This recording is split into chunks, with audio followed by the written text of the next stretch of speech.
Cartoonitos.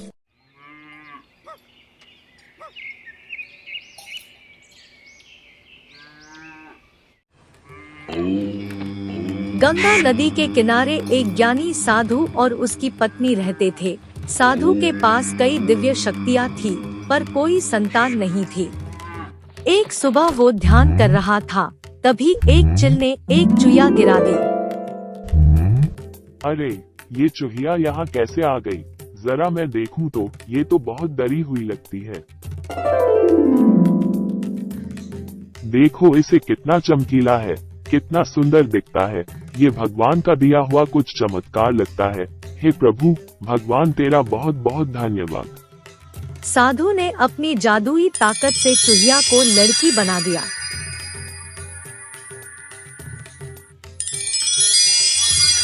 मेरे पास कई दिव्य शक्तियाँ हैं, पर हमारी कोई संतान नहीं है। अब से ये बच्ची हमारी संतान है और यही हमारे आगे के जीवन का जीने का सहारा है।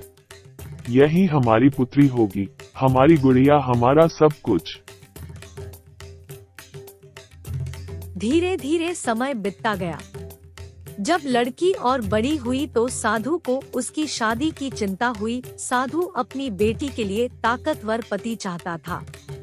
एक दिन साधु अपनी बेटी के लिए वर ढूंढने निकला।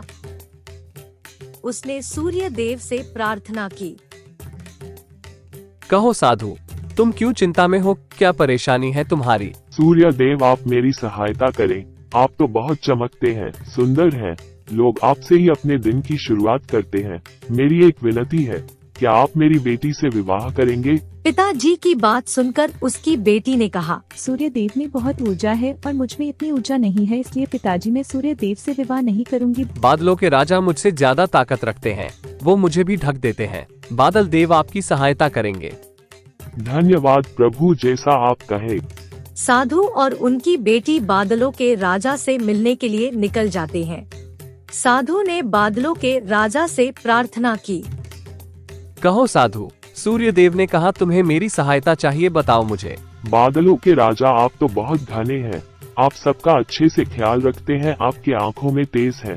आपसे विनती है, क्या आप मेरी बेटी से विवाह करेंगे? पिताजी की बात सुनकर उसकी बेटी ने कहा, बादल बहुत घने होते हैं, मुझे इनसे डर लगता है, इसलिए पिताजी मैं बादलों के राजा से विवाह नहीं करूंगी। पवन देव मुझसे ज्यादा ताकत रखते हैं, वो मुझे उड़ा देते हैं। पवन देव आपकी सहायता करेंगे। धन्यवाद बादल देव, जैसा आप कहे। साधु और उनकी बेटी पवन देव से मिलने के लिए निकल जाते हैं। साधु ने पवन देव से प्रार्थना की। कहो साधु, बादल राजा ने कहा तुम्हें मेरी सहायता चाहिए, बताओ मुझे। पवन देव, आपकी रफ्तार सबसे तेज है। आप एकदम गोरे हैं। अगर किसी को जरूरत हो तो आप जल्दी से वहां पहुंच जाते हैं। क्या आप मेरी बेटी से विवाह करेंगे? पवन बहुत गति में चलते हैं और मुझ में इतनी रफ्तार नहीं है, इसलिए पिताजी मैं पवन देव से विवाह नहीं करूंगी। पर्वत देव मुझसे ज्यादा ताकत रखते हैं, वह मेरी गति को रोक देते हैं। वह आपकी बेटी के लिए श्रेष्ठ है। धन्यवाद पवन देव, जैसा आप कहे। साधु और उनकी बेटी पर्वत देव से मिलने के लिए निकल जाते हैं। साधु ने पर्वत देव से प्रार्थना की। कहो साधु, पवन देव ने कहा कि तुम मुझसे मिलने आ रहे हो, बताओ क्या हुआ? पर्वत देव, आप तो बलशाली हैं, विशाल है, आपसे कोई मुकाबला नहीं कर सकता। आपसे निवेदन है, क्या आप मेरी बेटी से विवाह करेंगे? ये तो बहुत विशाल है और कठोर भी, मुझे चोट लगेगी, इसलिए मैं पर्वत देव से विवाह नहीं करूंगी। पर्वत देव, क्या आपसे भी ताकतवर कोई है? मैं विशाल हूँ, मुझे कोई हिला नहीं सकता, पर एक चूहा भी मेरे भीतर बिल बना लेता है। धन्यवाद पर्वत देव। अंत में साधु और उसकी बेटी चूहे की खोज में आगे बढ़ते हैं। साधु ने चूहे के राजा को बुलाया।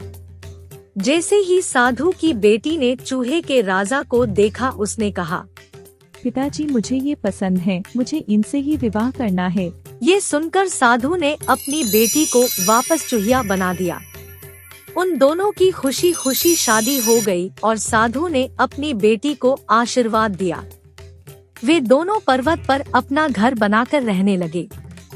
प्रकृति ने हमें जैसा बनाया है, हमें वैसे ही रहना पड़ता है। हम प्रकृति के नियमों को बदल नहीं सकते। अगर आपको ये वीडियो पसंद आए तो प्लीज हमारे चैनल को लाइक, सब्सक्राइब करिए और बेल आइकन प्रेस करिए ताकि हमारे न्यू वीडियो का नोटिफिकेशन आपको मिलता रहे। Cartoon Tools